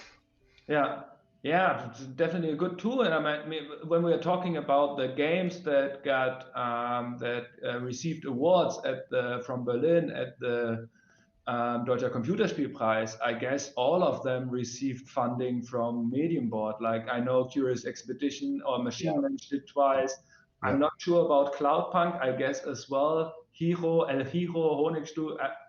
It's basically the Median Board, a lot of praise. You're totally right on that, Sandro. A lot of praise that goes to all the winners on the Deutsche Computerspielepreis. It's also part of the efforts of the Median Board supporting the development scene here. And it's a good thing then recently to see that the money is by more and more teams paying the money back. I mean, it's one thing and to support the games or the teams. And it's the other good thing to see that the money is coming back, because that gives them the opportunity to fund even more games. It's not like they're making a business out of that. They're just like they can give bigger grants to new teams or to those teams who already paid back. So a very important part here of the ecosystem.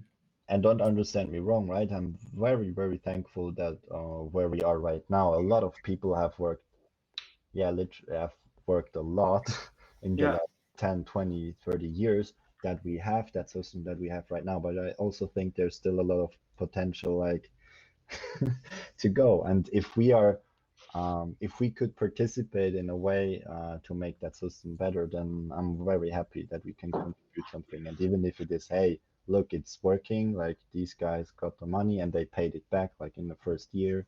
So this is a valuable system that we have. Yeah. And I just mentioned that I hate this tile so early in the game. Like, I don't know what I should do with that. There will come like 1,000 other railway tiles. Sometimes it's best to finish something. You have like 3 open endings. Yeah, but I need all of them. For what? For more tiles. Then you do a new job, right? Don't you understand? Do you have actually any plans for co-op or multiplayer modes? Yeah. Like, I mean, I can imagine Astrid and Nico playing together, fighting No. about the right placement of this tile right now. No. Nope. No, that's Because right now I just want to take the tile out of her hand and place it somewhere. I think it's also really good practice for her to make final decisions. Thank you. The decision. I did it. Yeah, it's the same, it's the same with menu cards, like in a restaurant. If there's more than 4 options, I can simply not decide. I need someone else for me to order my menu. Yeah, it's good practice for you then. So I didn't get that. So no co-op or multiplayer mode planned right now. Yeah, right now there is no co-op or no multiplayer plan. The reason behind that is, if I'm honest, it's just not in our scope right now. So as mentioned, we're 4 people and we want to do what we are sure what we can do, and multiplayer right now is not one of the things. We have a lot of respect for multiplayer games, and if we do it, we want to do it right, and we do not feel comfortable right now doing that. I just had another idea for a mashup, but tell us, Nico. One player builds the city and the surroundings, and you have like a mashup with Rampage, and the other one can pick a monster and destroy everything, or you do a mashup with Populous, and then you just flood everything or send tornadoes through the village and everything's messed up and yeah. That sounds like the old editors in Age of Empires or Age of like built cities and then had all these natural catastrophes like tornadoes and meteors. So much fun, huh, Nico? Yeah, it is. Stuff. Just think about it, fires everywhere. Yeah, that I can ensure it will not happen. It will be violent and violent-free and no combat. Lovely village here. I mean, in the end, this reminds me of my Anno times, where it was with Anno 7001. It was super important to have like the multiplayer in it because it was not working in the game before really, and have all these opportunities to battle. But in the end, there was just one single number figure percentage of people who are playing Anno in multiplayer at this time. So it was a total waste of energy. But yeah, I could see that there are some killers having fun with building and rising down something, but I think it's a good thing to focus on these core pillars. What about the? Have you any plans for Steam Workshop? I don't know. Giving people the opportunity to add their own stuff or edit tiles or make new sets? Yeah, we are being asked that a lot. Right now, it goes into the same topic.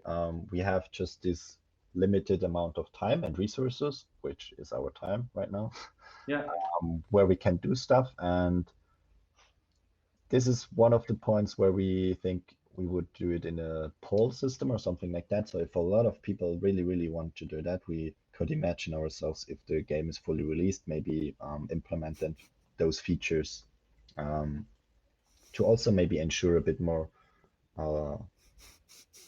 longevity for that game. Giving it part of it to the community and modding it. We are not against it at all, but right now it just means effort and time that would be and you're working on the laser focus. Would be taken away from other features that could go in So it's not a topic right now for the next month till the full release, maybe later. Yeah. Where does your community gather at the moment? You have a Discord where all the people from the chat later can pile up and continue talking with other avid players? Yeah, that's right. We have a Discord server. There are a lot of people already doing a lot of cool stuff. Like I think this or next week there is a tournament from the community organized where they do like tournament stuff. There is also where we interact the most with the community, taking suggestions or like talk to them. Obviously in the community hub on Steam or on GOG, there we are. Yeah, or we tweet a lot. That's why you can find us. Yeah. I could go on for hours asking questions, but that they're not focused really on the game itself. So maybe for those people playing, are there some special hints that you can point out what could be a good strategy to rank into the high scores next to the perfect placement that you mentioned before? Yeah, good point. I mean, you already have the experts in your chat, right? With Leanne. Just thought we could maybe go need through to the add chat. more. Yeah. I like that comment very much. Höllenromantik, build your own hell. Oh yeah. I mean, seriously though, this is especially when it comes to new tile sets. I could, oh my god, that would be so amazing. You know, like have different scenarios. Like I don't know, like the pirate booty base scenario with pirate style, or oh my god, this is so cool. Yeah. Oh shit, I would throw money out of the window. Yeah, that's a good point because we have a lot of plans for that. So in for a game like that, you usually want to have certain factors or points that are easily to scale, right? Scalability factors, and one of them obviously is tile sets or whatever you want to call them, like or settings or stuff like that. So that is obviously one option, and we also already planned we want to add certain things. But we did not really decide yet on how this will look like. Obviously, as long as we're in early access, everything will just come in to the game. But maybe we'll do something like DLC later where you could add other tiles or stuff like that. Yeah, I think I made a mistake. You can do it. Let's start over again. I made a mistake. Oh, thank God it's not another train track dead end. Nico, you're also suffering from OCD somehow, or is it just you maximizing the high score already in your head? No, not at all. I mean, I don't even know what my high score was. At like a pitiful like 10,100 something. I'm working on the 15K. Yeah, and that's usually where you get if you are not really taking perfect placements in consideration, right? Yeah, this is, for example, I didn't know about that you actually get another tile when you actually do a perfect placement. So far, I always focused on the quests, and I don't know. I hate this red X. I hate it when it pops up because I just feel I don't know. It just makes me angry. Yeah, you see, there's still potential to be improved due to the factor harmony and atmosphere, right? I mean, the thing is, when I installed it on Friday evening, I just gave it a shot. Suddenly it was 9 o'clock. Next day, I get up and I thought, okay, the laptop is still running, and I have to prepare for a call. So let's play. This is like when I'm at the desk, anyways. Let's play one, maximum 2 rounds. Suddenly it's like 7 o'clock in the evening, and it's so super addictive. I hate and love it at the same time. There are some more questions from the chat. Maybe we not just should get back to them for a second. Yes. Can you go through a question? Oh, wait, I can also. Yeah, go through questions. I'm just figuring out the first one. It's Fully like, focused, yeah. what did you do regarding promotion of the game? Did you have a special marketing plan? How did you promote the title in the beginning? Yeah, there is a lot of potential for the next time in marketing. Mainly, we started doing all of this like in end of November or in December last year, and then we did stuff like we participated on a Steam festival. We tried to tweet a lot. We tried to get in contact with strategy YouTubers, stuff like that. A lot of people like in Germany then started to picking it up, and this is it's Yeah. after a while it's like a self-going thing, and you cannot really say anything anymore. It's because of that or because of this. Obviously, we tried a lot like to write to a lot of YouTubers and other content creators. We even took somebody in the team just really to help us for that. Yeah, very important. And I think that here, what Lena is writing, Lena Live, that it's really good how you use Twitch to engage with the community and content creators. So definitely you were on the right path by doing so and getting some people in or someone in to support you on that. That is actually also one of the coolest things ever living in 2021. How cool is that? So for example, one of our goals was to have kind of MVP approach, like have really early and minimal viable product that you can share or put out for people to play. Because one of the aspects when I talked before how we did the prototype or how we came to that DORFROMANTIK, all these ideas, like these 10 ideas from 2-3 day prototypes, if they are not already fun or somehow working, like giving that, okay, it could be this or that, or already sparkling that vision, then they're not good enough and they're like thrown away or putting on the side for first. And one of the cool things to have that approach, like always have a shareable or a playable prototype you could give to people and show to people. And one of the benefits is you also could share it with your community. And the cool thing, for example, with Twitch is where we as 4 guys, like for students, we don't really have the budget to hire a lot of people to playtest that and like evaluate everything. So it's super cool to watch people live stream again. Okay.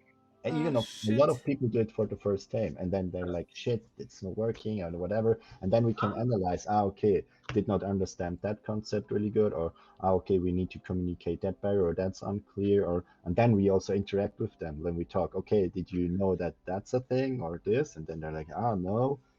And this is so cool. I mean, imagine like 10-15 years ago, you always had to do this big, I know it from other, and I don't want to name names, but other bigger studios that actually also were mentioned in the DCP, they have they have special rooms where they hire 8 people to come in, and they're fully filmed 24/7, and then the team can analyze, how is he reacting, what is he doing, all of this.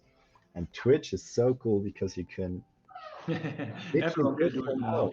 Yeah, and the people are always super happy, and if you say hi, so hey, cool, thanks for playing the game, because that's really what we feel like. It's such a cool feeling to see other people playing your game then online. I'm not very happy right now. I made like a cruise like here. I fucked up. How should I place like 22 tiles with 1 tile? It's not going to happen. And I forgot my little river here. I want to start over again. That's what we call a learning curve. For the next game, Thank God you took so much time to think about it. It's going to happen again. I swear it's going to happen again. I will forget about that the next time I start a game. Damn. There was another question here. Another question here from Garden Hermit, who is asking for like the obvious question of DLC and sequels. Are there any plans on this yet? Yeah, so as mentioned before, we're thinking about releasing maybe certain content updates and DLCs or stuff like that. We're not quite sure how it will look like. If it is like, I heard a Japanese setting before here, or not quite sure how this will look in special, but something like this. but we are not having plans of like DORFROMANTIK 2 or whatever stuff like that. Yeah. I mean, this is by saying that you focus on working for a rather short amount of time on one project. I mean, I can imagine this gets challenging in the end, because we had a session with the people from Overhype Studios here before, which did Battle Brothers, and they told us like, yeah, we only had the plans to do like one DLC for free, and then we are done. And then there was a huge outcry in the community because they loved the game so much, they demanded more. And nowadays, they also have the possibilities to do so by, I don't know, downvoting your game on Steam or stuff like that. Yeah. So hopefully this ends up in the right combination of you delivering DLC and people demanding it, or at least opportunity to change the setting stuff. Yeah, I mean, that's obviously a good problem to have first, right? Oh, so many people liking my game. Oh no. Yeah. I mean, okay, that's a cool topic to tackle, but it's something you have to do. And I think one way, and it's also kind of a thing we try to do very actively, is like be as transparent as possible. Yes. That I think, yeah, that's obviously good to be transparent. Some stuff is obviously not good to say ahead already, because that's the downside. For example, if you show an early gameplay playable prototype and you cut features again from it, you always get like the people who really love that feature and are like, why is it out of the game? So that's the downside of it. But I think in general, having a really proactive and best possible transparent communication helps a lot. Also for this right now, and for the whole, because we were a bit scared first of this whole early access thing, because we never did that, right? And like, oh, are we opening the floodgates for like all the expectations from all the people who want to have everything in the game? Yeah. So we try to set the tone very, very, very transparently from the beginning. Like, hey, okay, this is our situations. We're four guys. We're not planning to blow this up super big with feature creep and a lot of stuff. We want to have it on our principle, which is like this minimalism approach, and have it rather fine polished and well working than 1 million features in it. And I was actually quite happy when we did that announcement 2 weeks ago or 1.5 weeks ago, and it was received very, very positive. Because this was the only thing where I was a bit like, oh, I'm not sure how we're going to do this during the early access. Yeah.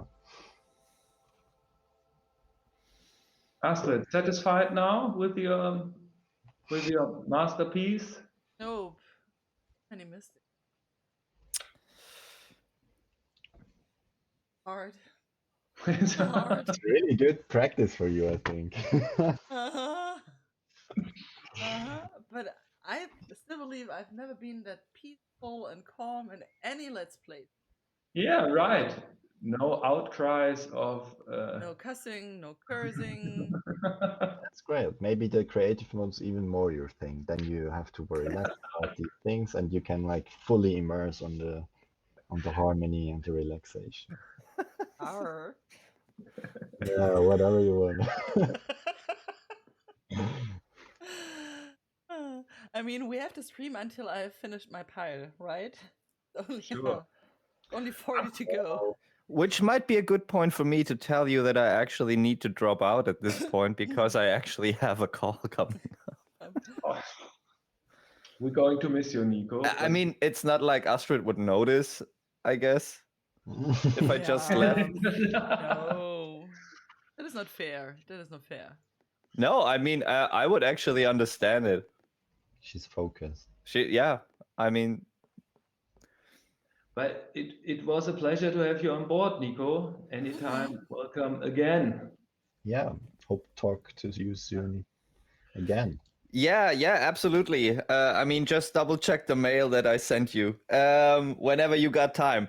No, from my side, it's I'm super happy for you guys to see what you actually managed to come up with. It's super addictive, and just all the best for whatever comes next. Yeah, thanks a lot. Maybe I like the idea of that Japanese tile set. I'm gonna hold you to that. It's no, didn't promise anything yet, but no, don't worry, don't worry. No, this is like congrats on the award and all the best for whatever comes next. Like I said, send my regards to Timo and the rest of the team, and really hope to talk soon for some very special stuff. thanks a lot. All right, Andre, Astrid, thank you for having Bye, me, Nico. and talk Bye, later. Nico. Bye bye. Bye bye. Finally, it's the three of us. Yay! Finally, Yeah, the that's fanboy really is true. gone. So, what It's- did I miss the last hour? Did you guys talk a lot? Yeah, actually, we talked quite a while. But what better example is there of showing that the game is fun and addictive than seeing Astrid playing it Relaxing, and being peaceful. even more relaxed after playing the game. Right. That was so Are much there fun. achievements in the game already? Yeah, there are around 30 achievements. Okay. I already got some achievements. Yeah. Uh-huh. You also already placement. unlocked a few biomes I saw, like I the did. biome. Yeah, the one where you get like more. What's the name? The term in English? Lavendel. Lavender? Lavender. Yeah, I think Lavender. lavender fields. Yeah, Yeah, I this one did. you already unlocked. It's an achievement actually. And I got the boat level 2. I got the water Yeah. train station. I got the fjord biome, whatever it is. Yeah, the fjord biome. That's like more with Biome. dark. Yep. Dark The dark background. tiles. Dark. Yes. Right. I would love to talk, but I mean, we're slowly running out of time. Yeah, I'm curious about the HTV itself, because it seems like I mentioned this briefly before. There's quite some talent coming out of HTV. Is there any kind of secret recipe you would say that you learned within your studies of what was it again, game design you mentioned? Are these principles that you came up with, is the HTV encouraging you to work on this stuff, or are these some basic principles they share as well? Yeah. So yeah, thank you. This is a really good question. So we briefly talked about medium board, right? And the other very big pillar that is like fundamentally important for us would be the HTV or their DHive, like their incubation program. Because without that, it would literally be not possible to do that game as we did it. They are like helping so much. Like obviously medium board helping from the financial point of view, but DHive and obviously the university is helping a lot by providing infrastructure, providing knowledge, providing the network. We have coachings there where we could like talk to our professors. We talked a lot about DORFROMANTIK and certain things there. And in general, I think it is, I did my bachelor degree there and now I'm doing my master thesis there. So I'm only familiar with how they're doing game design at HTV Berlin. But a few key points maybe that I could highlight, and also that I get a lot of feedback from the industry, from bigger players that are talking about people coming from HTV, is it's first of all it's a Hochschule, so it's more, you're doing more projects and it's less theory, so more practical doing. For example, you do a lot of projects. I think in the bachelor alone you do like 5, 6, 7 projects where you come out with a portfolio already, so you have stuff to actually show. You did games, so it's a lot of interdisciplinary stuff. You have to work together with other peoples a lot. And these kind of things that I mentioned before, like adapting quickly to new situations, that's being trained in like smaller levels. So you do a lot of project. It's really practical. Yeah, I think it's really important by doing games, because the theory itself, it evolves so fast. Literally the tools that I learned in my semester, they are all outdated already. So it's like people not using Maya anymore in university. Everybody's using Blender, stuff like this.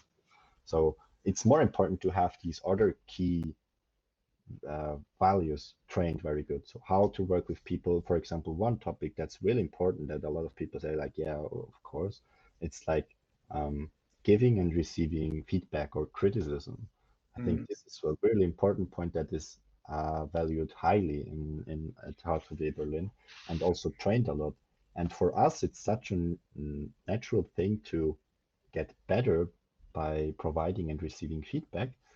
Whereas I see when we work with another team or people not coming from the university, they sometimes are a bit like, oh, okay, that's weird how you do it because you're really straightforward. But we all have that common knowledge that it's really, really helpful because once you get that view on it, how much it benefits you actually, you can take so much out of it for yourself and for your work.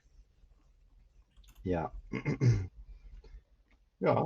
And also, of course, the infrastructure itself is super cool. It's an university, it's not a private university, so everybody can go there. But by that, obviously, the funding is also very limited. So what they do in HTW Berlin is they get a lot of external project money in for science and for other stuff to explore or to which also obviously helps to have a really good infrastructure in the course itself.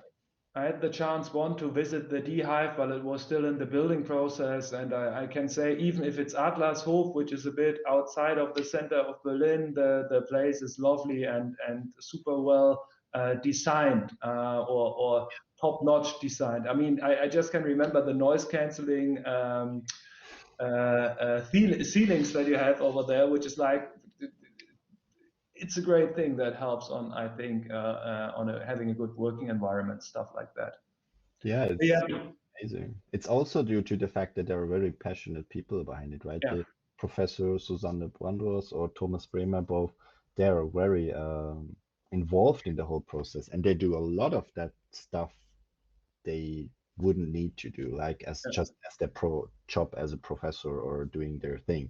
A lot of stuff that you mentioned, like the whole D-Hive, how it was designed, how it was built up. They did a lot of it by themselves, like really from that perspective or that view on how to have a perfect environment then. Yeah, perfect environment for creativity, but also productivity. We're running out of time. We are. So there's one last thing that is very important. I would just post a link of your game in Steam, and everyone out there who didn't buy it yet, go to Steam, buy it, or at least wishlist, because wishlisting is so important for developers. Wishlist the game. Be like me. Wishlist the game and ask the developer for a key. Yeah, actually, right. Also for other games that you like, wishlisting helps a lot. And if you play the game, taking the time and you like it to write a review actually also helps a lot. Yep, it is so important. So wishlist, write a review, and come back to Vertical Slice in 2 weeks. Yes, please. Thanks a lot for having me. It was really cool. I could talk for hours. Yeah, it was a huge pleasure. Thanks a lot for being with us. Thanks, Astrid, for playing. Thanks, people, for watching. And talk to you all again soon, hopefully. Yeah, hope so. Yeah. I mean, we are going to see each other around. That is. I hope so. Yeah, really. Pretty sure. Because you know what? I mean, it's still not like the German games industry is like that huge, like thousands of people. And I feel like you do meet again and again. Literally, yeah. I met André and Nico 2 years ago when we just did our very, very first steps. And that's also cool. That's also why I like the scene. It's so passionate. A lot of people really love what they do, and yeah, glad to be part of it. Yeah. Okay. Anything else? Anything left? I guess that's it for today. That's it for today, right? I would love to play a little more actually, but I need to. Yeah. Whoops. Whoops. That's what I'm going to do. A little bit more complimenting. Yeah. Okay. So I would say let's say goodbye. Bye. Thanks a lot. Bye bye everyone, and see you in 2 weeks. Yes, bye bye everyone. See you.